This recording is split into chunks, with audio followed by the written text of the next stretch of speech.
देखिए, हमारा सबसे मेन मुद्दा राजस्थान में 11,304 ग्राम पंचायत है। अभी 3397 ग्राम पंचायतों पर कृषि प्रेक्षक के पद सृजित। सबसे मेन इशू ये है कि हर ग्राम पंचायत पर एक कृषि प्रेक्षक का पद सृजित हो, क्योंकि सरकार ने एक स्लोगन चलाया था 2022 तक किसानों की आय दुगनी करना, वो अभी धरातल पर नहीं उतर पाया। और सबसे बड़ा इशू आ रहा कि वो धरातल पे कैसे उतरेगा जब कृषि प्रेक्षक के पद ही सृजित नहीं है, किसानों को कृषि की जानकारी देने वाला वही नहीं है कृषि प्रेक्षक। तो पहला इशू ये है कि हर ग्राम पंचायत पर एक कृषि प्रेक्षक का पद सृजित हो। और राजस्थान की अभी भी बहुत सी ग्राम पंचायतें से जहाँ पर कृषि प्रेक्षक नहीं है, तो सरकार से मांग करेंगे कि 2000 के लगभग कृषि प्रेक्षक अतिशीघ्र भर्ती जारी हो, ताकि किसानों को नई नई जानकारी, नया नवाचार और जो भी एग्रीकल्चर टेक्नोलॉजी है किसानों तक पहुँच सके समय पर। सीताराम बाकर, प्रदेशाध्यक्ष राजस्थान एग्रीकल्चर स्टूडेंट एसोसिएशन। ठीक है। देखिए, माननीय मुख्यमंत्री प्रधानमंत्री नरेंद्र मोदी जी ने 2014 में एक अभियान चलाया था, ग्राम उद्देश्य भारत उद्योग अभियान। और उस अभियान के तहत 2022 तक किसानों की आय दुगनी करने का जो लक्ष्य रखा था, उसी को मद्देनजर रखते हुए राजस्थान सरकार ने भी एक स्लोगन दिया था 2022 तक किसानों की आय दुगनी करना। लेकिन वो अभी तक धरातल पे नहीं उतर पाया, और उसको धरातल पर उतारने के लिए कृषि विभाग को सबसे पहले हर ग्राम पंचायत पर कृषि प्रेक्षक का एक पद सृजित करना चाहिए। आज राजस्थान के अंदर लगभग 11,304 ग्राम पंचायतें हैं, लेकिन लगभग उनमें से भी 3397 ग्राम पंचायतें ऐसी है जिन पर कृषि प्रेक्षक का पद सृजित नहीं है। आज हर कृषि प्रेक्षक जो भी कार्यरत है वर्तमान में, एक एक कृषि प्रेक्षक को 2-2 ग्राम पंचायतों का कार्यभार दे रखा है। आप समझ सकते हो कि एक ग्राम पंचायत में औसतन 7 गाँव आते हैं। एक कृषि प्रेक्षक 7 गाँव में 5 वर्किंग डे होता है, 5 डे का 7 गाँव में कैसे दौरा करेगा, कैसे किसानों के पास समय पर जानकारी पहुंचाएगा। तो 2022 तक किसानों की आय दुगनी करने के लिए सबसे पहले हर ग्राम पंचायत पर एक कृषि प्रेक्षक का पद सृजित करना चाहिए सरकार को। सरकार कहती है कि हम किसानों की सरकार है, तो सबसे पहले कृषि प्रेक्षक का एक पद सृजित हो, हर ग्राम पंचायत पर एक कृषि प्रेक्षक मुख्यालय सृजित हो, कृषि प्रेक्षक की नियुक्तियाँ हों। साथ में आपको बताना चाहूँगा, अभी सरकार ने बात करें, मैंने RTI भी लगाई थी, और उसके तहत अभी ये जो आदेश 21 जुलाई को सरकार ने एक आदेश जारी किया था। मैं आदेश की आपको कॉपी भी दिखा सकता हूँ। कृषि विभाग द्वारा एक आदेश जारी किया गया था 21 जुलाई को। उस आदेश के तहत 2500 कृषि पर्यवेक्षकों को वरिष्ठ कृषि पर्यवेक्षक घोषित कर दिया, बना दिया गया, प्रमोशन कर दिया गया, पे ग्रेड उनकी 2800 रुपये कर दी। बहुत सरकार का बहुत अच्छा फैसला था। कृषि प्रेक्षक का पे ग्रेड 2800 क्या 3600 करते तो और भी बेटर होता, लेकिन सरकार ने जो निर्णय लिया वो अच्छा था। लेकिन उस आदेश के अंदर आप देखिए 2500 कृषि पर्यवेक्षकों को पद विलोपित कर दिया गया। मतलब पोस्टों को खाली रखने की जगह पोस्टें वही है, कृषि प्रेक्षक वही कार्य करेगा, लेकिन पदों को विलोपित कर दिया गया। तो इससे बेरोजगारों के हकों के साथ कुटाराघात है, बेरोजगारों को हकों को सरकार मार रही है।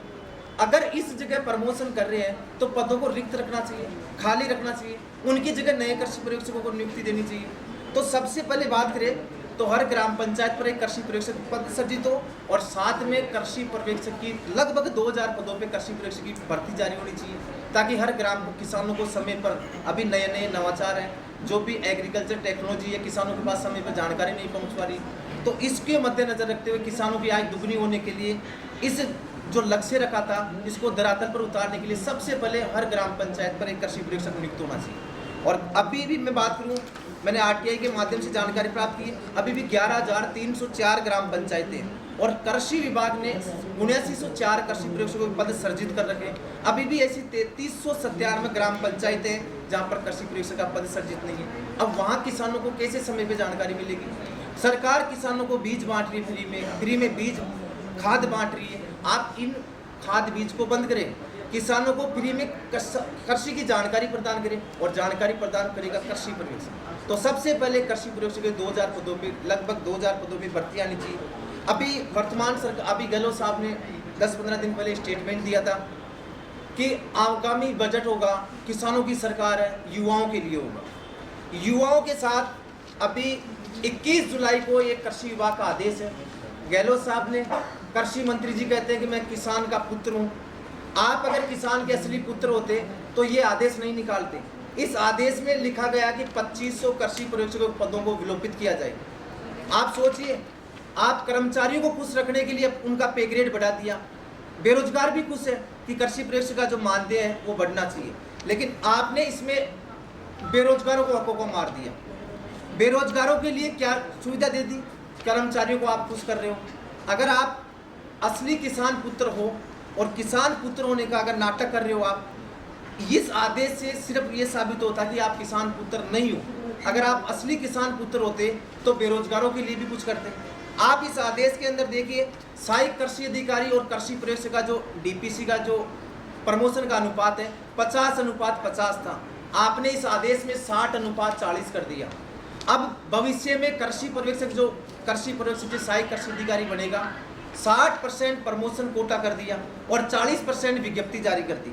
विज्ञप्ति से पदों को भरा जा रहा है। आप सोचिए, बेरोजगारों को आपको 10% कम कर दिया और कर्मचारियों को खुश करने के लिए आपने 60% उनको प्रमोशन कोटा दे दिया। तो इस आदेश से साबित होता कि आप किसान पुत्र नहीं हो। आज राजस्थान के लगभग 2 लाख बेरोजगार विद्यार्थी हैं, वो भर्तियों का इंतजार कर रहे हैं। आप अभी इस सरकार ने 29 नए एग्रीकल्चर कॉलेज खोल दिए, बीएससी की सीटें बढ़ा दी। आप उस डिग्री को एससी डिग्री बना रहे हो। एग्रीकल्चर एक टेक्नोलॉजी डिग्री है, उस डिग्री की कोई वैल्यू नहीं समझ रहे, क्योंकि आपने 10,000 सीटें बीएससी में कर दी। उस जितने पदों पर आपको जितने कॉलेजें आपने खोली है उस हिसाब से भर्ती भी आनी चाहिए। लगभग बीएससी लेवल पे हर साल 500 पदों पे भर्ती आनी चाहिए, लेकिन आप भर्ती सहायक कृषि अधिकारी की डबल लेवल की जो भर्ती है बीएससी लेवल पे आती है, उनमें 10% कोटा आपने कम कर दिया। सबसे पहले मैं मांग करूंगा राज्य सरकार से कि इस जो कोटा 50 से 60:40 किया है प्रमोशन कोटा, उसको वापस 50 किया जाए, उसको 50 किया जाए। सहायक कृषि अधिकारी की आपके कार्यकाल में 4 साल के कार्यकाल में बीएससी की 10,000 विद्यार्थी हर साल बीएससी कर रहे हैं। आप सोचिए 4 साल में 40,000 विद्यार्थियों ने बीएससी कर ली, लेकिन आपकी सरकार ने मात्र 21 पदों के ऊपर सहायक कृषि अधिकारी की भर्ती निकाली है। 4 साल के कार्यकाल में आप देखिए 40,000 बेरोजगारों के लिए 21 पदों पर भर्ती, तो वो एक ऊंट के मुंह में जी रहा है। कृषि पर्यवेक्षक का देख लीजिए, जो पुरानी सरकार थी, बीजेपी सरकार थी, उस सरकार ने 1896 पदों में भर्ती निकाली। उसके बाद में आपने नियुक्ति दी, बहुत अच्छा काम किया, टिड्डियों का प्रकोप बढ़ा, उसमें आपने कृषि विभाग में आपने विद्यार्थियों को नियुक्ति दी। एक भर्ती 4 साल में आपने निकाली 2387 पदों पर। हम मांग करते हैं एक और बड़ी भर्ती, लगभग 2000 पदों पर कृषि पर्यवेक्षक की भर्ती आए। किसानों को तब जाके समय पर सूचना मिलेगी, समय पर एग्रीकल्चर टेक्नोलॉजी जो भी नवाचार विभाग द्वारा किए जा रहे हैं, जो भी योजनाएं संचालित की जा रही है, वो समय पर किसानों को मिलेगी, तब जाके किसानों की आय दुगनी होगी। अगर इसी स्थिति में आप स्लोगन देते रहे किसानों की आय दुगनी दुगनी, तो मैं दावा करता हूँ आगामी जो भविष्य में किसानों की आय दुगनी नहीं, उनकी आत्महत्या दर दुगनी हो जाएगी। और वर्तमान सरकार यही कर रही है। बेरोजगारों के लिए जो ये आदेश आया था 21 जुलाई को, इस आदेश से आपने 2500 पदों को विलोपित कर दिया। आप उसकी जगह आप रिक्त करते, आप नई कृषि पर्यवेक्षक के पद सर्जित करते, तब बेरोजगारों को असली खुशी मिलती। आपने बेरोजगारों को खून के आंसू बहाए। आज हर बेरोजगार परेशान है, क्योंकि वर्तमान सरकार की बात करें तो 176 पद, अभी कल आदेश निकाला, मैंने आदेश की कॉपी भी मेरे पास है, कल आदेश निकाला 29 अगस्त को जो आदेश निकाला, इस आदेश के अंदर 176 पद वर्तमान में कृषि पर्यवेक्षक के मुख्यालय रिक्त है। इसके अलावा 230 पदों की बात करें, पुराने रिक्त चल रहे हैं। 134 की वर्तमान में अब डीपीसी आने वाली है, प्रमोशन कोटा 134 का, और साथ में आपने 21 जुलाई के आदेश में 201 सहायक कृषि अधिकारियों की भर्ती निकालने का ऐलान किया था। वो डीपीसी में 201 पद वो खाली होने वाले हैं। 139 कृषि पर्यवेक्षक के लगभग दिसंबर तक रिटायर्ड होने वाले हैं, और इनके अलावा लगभग 10 से 12 जो कृषि पर्यवेक्षक वर्तमान में कार्य थे वो किसी कारण उनकी डेथ हो गई। तो आज की कंडीशन में 30 दिसंबर तक की बात करें तो लगभग 893 कृषि पर्यवेक्षकों के पद रिक्त है। सरकार से मैं मांग करता हूं, उनसे गुजारिश करता हूं कि लगभग 1000 से 1500 पद जो कि कृषि पर्यवेक्षक के मुख्यालय रिक्त चल रहे हैं, जहां पर पद सर्जित नहीं है, वो उनकी संख्या 3397 है। तो सबसे पहले मैं गुजारिश करता हूं प्रेस कॉन्फ्रेंस के माध्यम से कि सरकार लगभग 1000 से 1500 पद नए पद सर्जित करे, और ये जो 893 पद जो रिक्त है 30 दिसंबर तक रिक्त है, उन पदों को जोड़कर लगभग 2000 पदों पर कृषि पर्यवेक्षक की भर्ती जारी हो। सबसे बड़ा मुद्दा कृषि पर्यवेक्षक भर्ती है। कृषि पर्यवेक्षक अगर मैं बात करूं, राजस्थान की बहुत सी ग्राम पंचायतें जहां पर कृषि पर्यवेक्षक नहीं पहुंच पाता, क्योंकि 5 दिन वर्किंग डे होता है, एक कृषि पर्यवेक्षक के बाद 2-2 ग्राम पंचायतों का बार है। अगर वो 15 गाँवों को हैंडल करेगा तो किसानों को समय पर कैसे जानकारी देगा। किसानों के लिए अच्छी अच्छी योजनाएं चला रही सरकार, लेकिन उन योजनाओं को समय पर नहीं पहुंचा पा रहा। इसके अलावा भी बहुत से मुद्दे, मेरे साथी जीतू जी, मेरे साथी बजरंग जी और भी हमारे संगठन के सदस्य, मैं उनसे रूबरू कराना चाहूँगा। मैं सबसे पहले जीतू जी को बताना चाहूँगा। देखिए सर, जैसे राज्य सरकार कृषि विभाग के साथ बहुत खिलवाड़ होती है, जैसे अन्य विभागों के साथ जिस प्रकार से भर्ती प्रक्रिया समय समय पर जारी होती हैं, जिस प्रकार से कृषि विभाग के अंदर भर्तियां नहीं निकलती हैं। जिस प्रकार में कई एक भर्तियां अपनी WO 2015, इसके अंतर्गत 14 कैंडिडेट अभी बाकी हैं, जो कि कोर्ट के अंदर पेंडिंग था मामला। उसका 26 जुलाई 2022 को उसका निस्तारण हो गया, लेकिन अभी तक उनकी इंटरव्यू नहीं हुए और उनकी फाइनल जॉइनिंग बाकी है। कृषि विभाग के अंदर 2015 से अब तक जो भर्तियां निकली हैं, पंचवर्षीय योजना का रूप धारण कर लेती हैं। इसी प्रकार WO 2018 की बात करूंगा, अभी तक कोर्ट में पेंडिंग है। वो सरकार की नाकामी की वजह से है। RPSC ने एक जारी किया था, RPSC ने जिस टाइम नोटिफिकेशन जारी किया था, उस टाइम वो एक अलग प्रक्रिया थी, भर्ती प्रक्रिया। बाद में उसको 40-20-40 का रेशो करके भर्ती प्रक्रिया को अटका दिया, जिस वजह से भर्ती अभी WO 2018 पेंडिंग है। उसी के संदर्भ में FSO फूड सेफ्टी ऑफिसर 2019, वो भी इसी के संदर्भ में पेंडिंग है। ARO हॉर्टिकल्चर 2016 के अंदर विज्ञप्ति निकली थी, वो भर्ती पूरी कंप्लीट हो चुकी है, लेकिन आज तक भी वो बेरोजगार इधर उधर के धक्के खा रहे हैं और वो बेरोजगारी फेस कर रहे हैं। बताइए कि जो ARO 2016 का सिलेक्टेड विद्यार्थी एकदम कंप्लीट फाइनल उसका प्रपोजल जारी हो गया, उसके बाद भी आज तक उसकी मतलब जॉइनिंग नहीं हुई है, तो उसके साथ में किस तरीके का वो मतलब फेस कर रहा होगा बेरोजगारी। सेकेंड ऑफ ऑल बताना चाहूँगा मैं, स्कूल लेक्चरर भर्ती, दरअसल कृषि विभाग के अंतर्गत 92 के अंदर फर्स्ट वैकेंसी आई थी। उसके बाद 28 से 29 साल बाद भर्ती आई 2018 के अंदर 370 पदों पर, जो भर्ती कंप्लीट हो गई। सरकार ने यहाँ पे भी दिक्कत करी अपन सबके साथ में कि सरकार ने 2018 के अंतर्गत सभी सब्जेक्ट वालों को अलाउ कर दिया था। हमने मांग रखी, सारे सब्जेक्ट वाले इसके अंदर इंक्लूड कर लिए गए थे, लेकिन अभी भी वो भर्ती 280 पदों पर पेंडिंग चल रही है। सरकार से मांग करते हैं RPSC तुरंत प्रभाव से रीनोटिफिकेशन जारी करे और जो विद्यार्थी 18 से 22 डिपार्टमेंट अलग हैं, उनके मतलब फॉर्म रीओपन करके फॉर्म भरवाए जाएं। दूसरा हमारा मुद्दा, चौथे नंबर का हमारा मेन मुद्दा है, सरकार WO के पद बहुत रिक्त हैं, लगभग 700 पद रिक्त हैं अभी राजस्थान के अंतर्गत। 700 पदों के अंतर्गत कुछ DPC होगी, उसमें 350 से 400 पदों पर सरकार अतिशीघ्र सहायक कृषि अधिकारी भर्ती परीक्षा का नोटिफिकेशन जारी करे और प्रत्येक मुख्यालय पर जहां पर 1:4 का रेशो है, उसके आधार पर सहायक कृषि अधिकारी की भर्ती जारी करे। धन्यवाद।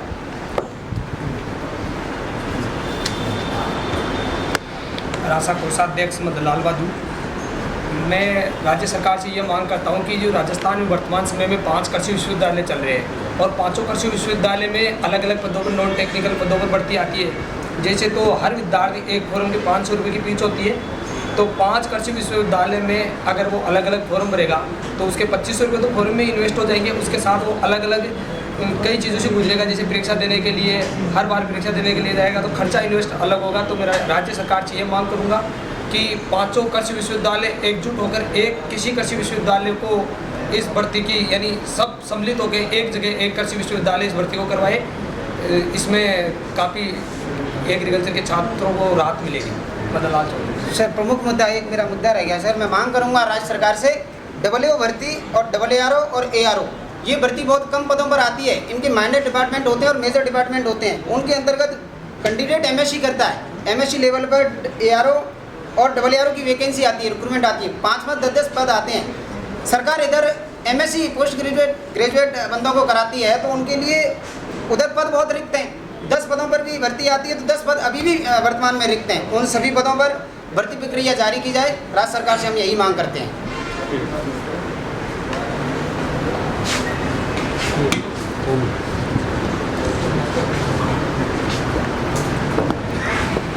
देखिए, मैं गहलोत सरकार को चेताना भी चाहता हूँ और उनको बताना भी चाहता हूँ कि जो राजस्थान के अंदर जो JET का एग्ज़ाम करवाती है गवर्नमेंट, वो एग्ज़ाम जैसे 10,000 सीटें आज उन्होंने रखी है कि 10,000 सीट राजस्थान में है, जिनमें से कुछ गवर्नमेंट कॉलेज है, कुछ प्राइवेट कैंपस है। तो मेरा सबसे बड़ा मुद्दा ICAR एक्रेडिटेशन का। जितने भी प्राइवेट कैंपस राजस्थान में चल रहे हैं, जिनका ICAR से एक्रेडिटेशन नहीं है, उन कॉलेजों के अंदर जो बच्चे पढ़ रहे हैं उनका भविष्य अंधकार में।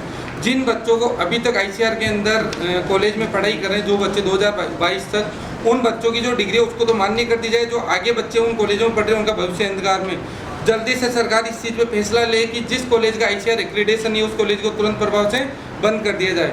और जो गवर्नमेंट कॉलेज में जो सीटें रखी है गवर्नमेंट ने अभी, मैं बताना चाहता हूँ गवर्नमेंट ये कहती है कि महिलाओं को बहुत बड़ा योगदान दे रहे हैं, महिलाओं को बढ़ावा दे रहे हैं। तो मैं गवर्नमेंट से मांग करूँगा कि महिलाओं को बिल्कुल फ्री ऑफ एजुकेशन एग्रीकल्चर की देनी चाहिए, क्योंकि आज महिलाएं जो 48% राजस्थान कृषि क्षेत्र में नौकरियां करती है, तो जल्द से जल्द सरकार इस चीज़ का फैसला ले, क्योंकि प्राइवेट कॉलेजों या गवर्नमेंट कॉलेजों की जो एक सेमेस्टर की फीस है वो 40,000 रुपये से 45,000 रुपये के बीच में है। हर बच्चे किसान फैमिली से बिलोंग करते हैं, तो एक साल की जो फीस होती है वो होती है 90 से 95,000 रुपये। तो मैं सरकार को बताना चाहूँगा कि जो किसान परिवार के जो बच्चे हैं वो 90 से 95,000 रुपये की फ़ीस नहीं भर सकते। जो एक साल की जो फीस प्लस साथ में जो उनका खर्चा होता है 80-90,000 रुपये वो होते हैं। तो जो उनकी BSc होती है वो 4 साल की होती है, तो 4 साल के अंदर लगभग उनका जो खर्चा होता है 8 से 9 लाख रुपये का होता है। अगर किसान फैमिली से जो बच्चे बिलोंग करते हैं वो 8 से 9 लाख रुपये अगर BSc एग्रीकल्चर करने में खर्च करेंगे, उससे बढ़िया MBBS कर लेंगे। तो मेरी सरकार से गुजारिश है कि वो जल्द से जल्द बच्चियों जो छात्राएँ उनकी फ़ीस माफ़ करें और छात्राएँ जितनी भी उनको फ्री ऑफ कॉस्ट एजुकेशन दें। दूसरी चीज़ मैं बताना चाहता हूँ, सरकार ने राजस्थान के अंदर भी 29 महाविद्यालय और नए खोले। उन महाविद्यालयों के अंदर किसी गवर्नमेंट सरकारी स्कूल में चल रहे हैं, कोई KVK में चल रहे हैं, अभी तक वो प्रॉपर किसी स्थिति में नहीं है, और ना ही किसी बालिका ना किसी छात्र के लिए रहने की अभी तक कोई व्यवस्था है। आज राजस्थान के कोने कोने से बालिकाएं इतनी दूर पढ़ने के लिए जाती है, तो मैं गवर्नमेंट से मांग करूँगा कि उनके रहने की व्यवस्था कहाँ है। किसी के माँ बाप उनको 500 किलोमीटर कहीं दूर भेजेंगे तो उनके रुकने की व्यवस्था तो होनी चाहिए ना। सरकार के पास है कहाँ? वहाँ के लोग हैं मनमर्जी से किराए लूटते हैं और बहुत कुछ करते हैं। तो सरकार से मैं गुजारिश करूँगा कि जल्द से जल्द महिला छात्रावास वहाँ खोले, और सबसे बड़ा जो 2022 इनकम वाला जो हमारा मुद्दा है महिलाओं का, जल्द से जल्द कृषि पर्यवेक्षक की भर्ती है उसका नोटिफिकेशन जारी करें। गहलोत सरकार जी नहीं, हमारा सबसे बड़ा जो अगला कदम होगा, राजस्थान के अंदर बहुत बड़ा उग्र आंदोलन होगा। हम जल्दी तैयारी करें उग्र आंदोलन की, या तो जल्दी से जल्दी आप विज्ञप्ति निकाल दें या हम उग्र आंदोलन करेंगे। जेट एप्लीकेशन फॉर्म की फ़ीस पहले 2800 रुपये थी, उससे कम करके 1250 कर दी गई। वो बहुत अच्छा फैसला था, लेकिन उसके साथ एक नोटिफिकेशन जारी किया गया कि हर साल 10% फ़ीस बढ़ा दी जाएगी, जो 5 साल में 2000 हो जाएगी वापस। किसी भी एग्ज़ाम में नीट JEE किसी में भी इतनी फ़ीस नहीं है, तो फिर एग्रीकल्चर में क्यों इतनी फ़ीस? 11वीं 12वीं में छात्राओं को 5-5 हज़ार की स्कॉलरशिप दी जाती है, वहाँ तक तो वो ठीक है, लेकिन जब वो आगे की शिक्षा के लिए कॉलेज में एडमिशन लेती है, सरकारी कॉलेज की एक सेमेस्टर की फ़ीस है 40 से 45 हज़ार, जो 4 साल में 4 से 5 लाख हो जाती है। साथ ही 4 लाख रहने का खर्चा, पूरा खर्चा 8 से 9 लाख का बैठता है। ये सब सुनकर एक किसान परिवार अपनी बेटी को आगे बढ़ावा नहीं देता है। तो मैं सरकार से ये आग्रह करती हूँ कि बालिका शिक्षा को निःशुल्क किया जाए और महिलाएं अपना महत्वपूर्ण योगदान कृषि क्षेत्र में दें, इसलिए निःशुल्क शिक्षा दें। धन्यवाद। क्या नाम है आपका? कृषि संकाय में महिलाओं को संख्या कृषि संकाय में महिलाओं को बढ़ावा दे, जैसे कि उनको फ्री एजुकेशन प्राप्त कराए, उनको आगे बढ़ने के लिए फ्री एजुकेशन प्राप्त कराए, और साथ में 9 विद्यालय खुले हैं, 9 महाविद्यालय खुले, उनमें 9 महाविद्यालय खुले, उनमें छात्रावास नहीं है, और ना नई गर्ल्स कॉलेज है। तो हर डिस्ट्रिक्ट में एक मिनट आप वापस बोलिए, कंटिन्यू।